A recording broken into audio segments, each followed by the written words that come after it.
BFM Bourse, l'écho du monde. Florian Yelpo nous rejoint en charge de la macroéconomie pour Lombard Odier IM. Bonjour Florian.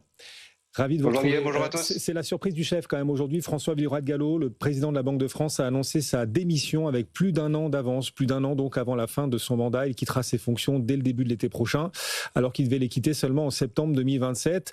Il compte, François Villeroy-de-Galhau, donc se consacrer désormais à des missions sociales. Il va prendre à la tête des apprentis d'Auteuil. Bon, vous, comment interprétez-vous ce départ quand même précipité, Florian ?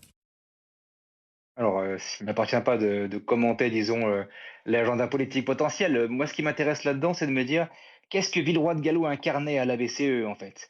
Là où il a su marquer les esprits, c'est probablement en appelant le Conseil des gouverneurs à normaliser les taux d'intérêt assez rapidement. Souvenez-vous, il annonçait d'ailleurs sur votre antenne, il annonçait la première des baisses de taux pour la fin du printemps 2024, qui présageait justement la baisse de taux de juin. Plus récemment encore, il s'est fait l'avocat des conditions de financement en Europe, de l'inflation en dessous, désormais en dessous des 2%. Vous le savez. Donc, c'est plutôt quelqu'un qui va être du côté, ce qu'on appelle dove, vous savez, les colombes, qui seront plutôt. Il a toujours plus ou moins poussé la BCE à dépasser un petit peu son strict mandat de l'inflation et à penser également croissance.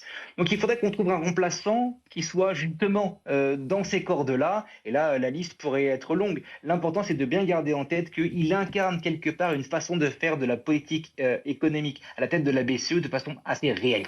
Oui, alors qui sont les favoris pour lui succéder ? On voit passer ce nom, Benoît Cœuré, président de l'autorité de la concurrence, comme possible favori pour succéder à la Banque de France à François Villeroy-de-Galhau, donc Benoît Cœuré.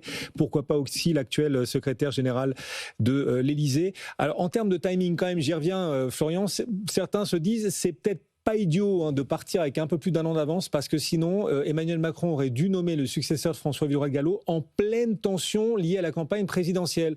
Le mandat de François Villeroy-de-Galhau s'achevant en septembre 2027, bien Emmanuel Macron aurait dû faire un choix en pleine campagne. Là, ça permet peut-être de faire ce choix plus tôt et donc sans subir cette pression politique justement. Oui, probablement.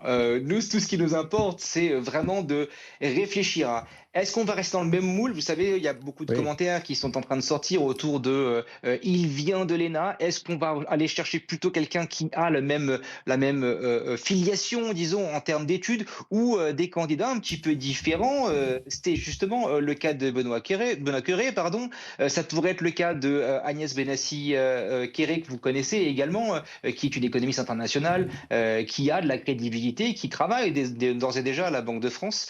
Nous, on pense également à Laurence Boone, vous savez, qui a été conseillère économique à l'Élysée, qui a cette espèce de double culture marché et institution globalement, que j'ai d'ailleurs eu la chance d'avoir en tant que professeur dans mes vertes années.